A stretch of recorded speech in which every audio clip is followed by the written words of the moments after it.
Hey guys, welcome back to Kristen and Kirby. Today I'm going to be doing a pros and cons of owning bearded dragons. I asked some of you guys on Instagram for some of your pros and cons, so let's get started.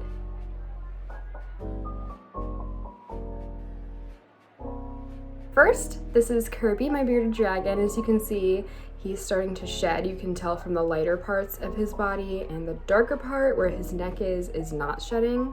Usually bearded dragons shed in different sections of their body, so first their back will shed, then their arms and legs, then their head. But it seems as if Kirby is shedding on his back, his arms and legs, his head, and his face all at once, which is really rare. That's never happened to him before. And I think his tail is also shedding at the same time.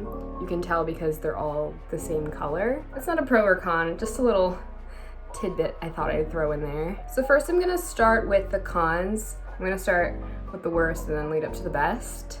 The first con of owning a bearded dragon is the setup. Yes, bearded dragons themselves might be cheap to buy. They might be like $30 to $50 usually when you buy them as babies, but everything that you need to set them up to get them nice and healthy, like UVB lights, heat lamps, the temperature gun to make sure everything is the right price, the tank itself, the substrate, the bowls that you need for, feeding and maybe water if you want to put a water bowl in there, a hiding spot, a basking spot. There's a lot that goes into all of the setup. If you guys want to see the setup that I have for Kirby, I will leave the link down below. But yeah, if you watch that tour, you will see that there's a lot of stuff that goes into owning a bearded dragon. You can't just take a bearded dragon and throw it in a tank and just feed it every day and that's it. No, there's a lot of stuff that you need to buy for it to be healthy. The second con is that they can develop health issues pretty easily. Something as small as the humidity fluctuation in the tank can cause respiratory issues that can last with them for a lifetime and get worse over time. So the humidity in your tank needs to be between 30 and 40%. And if it's over that, it could cause serious respiratory issues. Also, UVB, you gotta make sure you change out your UVB light about 3 months because it gets weaker after that. The emission of UVB gets weaker over time. So you wanna make sure that you change it every 3 months. That can not only be expensive to get every 3 months, but it can also cause serious health issues if they don't have UVB all the time. It can cause MBD, which is metabolic bone disorder. Basically, if they don't get the right amount of heat, UVB, calcium, and all that stuff, they can develop a serious bone disorder that isn't uncommon in bearded dragons because a lot of people just don't know how to take care of bearded dragons properly, which is why I am giving you guys these videos. Another con is that if you have a female bearded dragon, Kirby's a male, if you have a female bearded dragon, they need a dig box to lay their eggs. Kirby's a male bearded dragon, so he doesn't need that, but females like to have a dig box, so a box full of dirt, basically, that they can dig in and put all of their eggs into like a ditch that they make themselves. Even if they're infertile, that's what they require in order to lay eggs. Okay, Kirby won't be joining us for the rest of this video because he's run away. I put him back in his tank. Another con is that you're gonna need lots of space for a tank. Bearded dragons, when you first get them, when they're babies, you can put them in a 20-gallon tank, but after about 3 months, you're gonna wanna move them into a 40-gallon tank once they're about 3 months old, and that can take up a lot of space. As you guys have seen from my previous videos, you can see that mine is just on the floor. I recently moved into a new house where the room was bigger, so that's when I decided to get a bearded dragon. In my other house, my room wasn't nearly as big enough, so I couldn't get a bearded dragon yet like I wanted to because I knew that the tank priority size wasn't going to fit into that house. So I actually waited to move before getting Kirby because I knew to be responsible in getting the right tank size for his health and his happiness. I already kind of touched upon this, but the humidity is another con, the humidity and heat. You have to keep checking the humidity and the temperature of the basking spot like 3 times a day just to make sure it's okay. And especially at night, you want to make sure that the temperature doesn't go below, like, I don't want to have it go below 73, 72. And so if you live in like a colder environment in the winter, I live in New York, so it does get pretty cold. I have a big heater that I put on the outside of his tank at night, and it gets really hot in my room, but it's good for Kirby, and I care about Kirby so much that I will sweat to death. And then in the summer, where it gets really humid in the summer and spring like it is right now, Kirby's humidity is on the higher 30s side, so I have to make sure that the AC is running in my house a lot, which isn't a problem for my family, but it might be a problem for your family if your family doesn't like temperatures in the house to go below 73. So that's how I keep his humidity down, is I just have the AC running in my house. But there could be a lot of complications with people with getting their humidity down. That's like a serious con. It's really frustrating sometimes, especially in the beginning when I really didn't know what I was doing. I had a lot of trouble. So the basking spot, you have to know the right wattage of the bulb. There's like 50 watts, 100 watts, 75 watts. So you basically just need to test them out to see which wattage is gonna work the best for your basking spot. For me, I like to go for one that's around 60 to 75 watts. That's usually the best. That'll get me to the right temperatures for the basking spot and also help the cool side to get around 80 degrees. So another con I'm gonna talk about, once again, has to do with expenses, and that is with their food.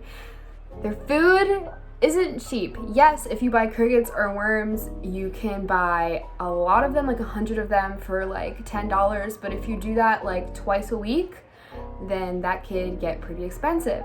And then you have to buy the calcium and the vitamins, and sometimes you have to buy roaches, which are a little more expensive. And that brings me on to my other con, which is if you don't like live bugs, do not get a bearded dragon. Bearded dragons, you cannot feed pellets. It's really, really unhealthy for them. Just because they make pellets doesn't mean that's what you should be feeding them. You should definitely be feeding them live bugs. That will help their lifespan and their health really, really great. So you definitely need to get live bugs. If you don't like live bugs, then do not get a bearded dragon. Bearded dragons need to eat various types of worms, they need to eat crickets, or they need to eat roaches. There's a lot of different types of bugs that you can get. Like my mom was like, no, you can't have a bearded dragon because I don't like roaches.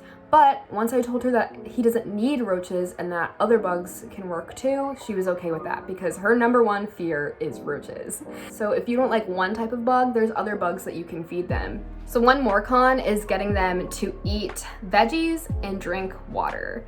So a lot of people say in order for them to drink water, you can try to put them in the bath and they'll drink it. Kirby's only done that, I think, twice in his entire life.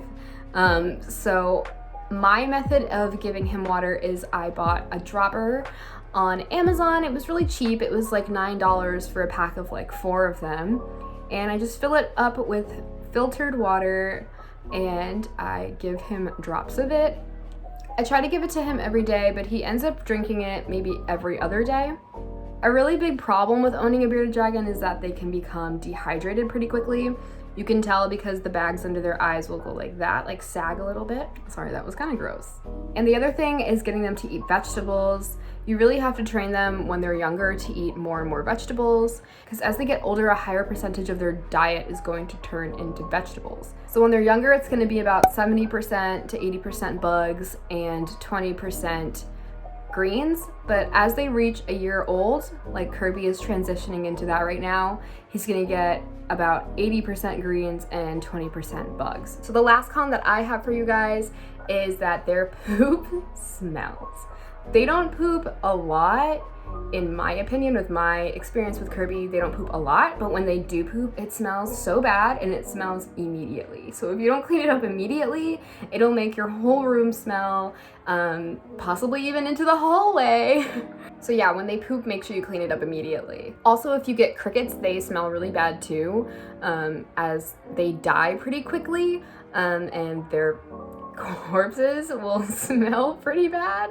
I know it's kind of dark, but that's the truth. Okay, now we're gonna get to the pros. So one of the pros is that they're so cute and cuddly. I wish I had him here to demonstrate, but He just wants to be over there and be a loner. So yeah, Kirby is really cute and cuddly, as well as other bearded dragons. There's this signature bearded dragon wiggle that they do when they're cuddling with you. They just wiggle right into the crevice of your neck or right on your chest, and then they close their eyes and fall asleep. You can even see that in one of the videos that we posted, I think it was the day in the life video, that he at the end of the night likes to snuggle with me right before I put him in his cage when his lights turn off. So that's our little routine. It's really cute. So another pro is that they're pretty easy to take care of as long as you do the right things. So as long as you have the right temperatures, as long as you have UVB, as long as you feed them the proper amount every day, put calcium and vitamins on their food and their salad and everything, it just becomes like a really easy morning and night routine that just becomes a part of your day, and it's pretty easy to fit in once you get the hang of everything. So like I said, I'll link down below me and Kirby's daily routine, and you can just see how few things there really are to do, even though it sounds really complicated when you read everything. So another one of my favorite pros is watching their personality develop. Watching Kirby just grow from a little teeny runt into like almost a full-grown dragon at this point. He's 10 months old now. To just see him develop physically and to see his personality develop, it's really, really fun. Every bearded dragon has a different personality. Some of them are really grumpy all the time and judgmental. Some of them have a lot of energy all the time and just want to run around all the time. It really just depends on the dragon that you have, and it's really cool to see what their personality is going to develop into their adulthood. So another pro is that they don't really smell. The poop smells if you don't clean it up immediately, but other than that, they don't really smell like a ferret or any other small animal that you would get that smells all the time. So now I'm going to go into some pros and cons that you guys said on Instagram. I'll leave my Instagram down below. I often do polls and stuff to put on YouTube. So this person said a pro is that they're easy to handle, and a con is that their poop smells bad. Yeah, that's pretty much what I said. One person said that the pros is that they are super cute and fun to have, and a con is that they can be expensive. Yeah, all of the materials and supplies that you need for them can get pretty pricey. Pro, he's my best friend. That's still true with Kirby for me too. Con, when he takes a poop. Yeah, that's definitely a con. You're like, oh, why? Once Kirby pooped in my slipper, so yeah, you really want to make sure that they have already pooped that day before you bring them out to roam around your room. Just a little fun fact. Pro, they are adorable. They definitely are.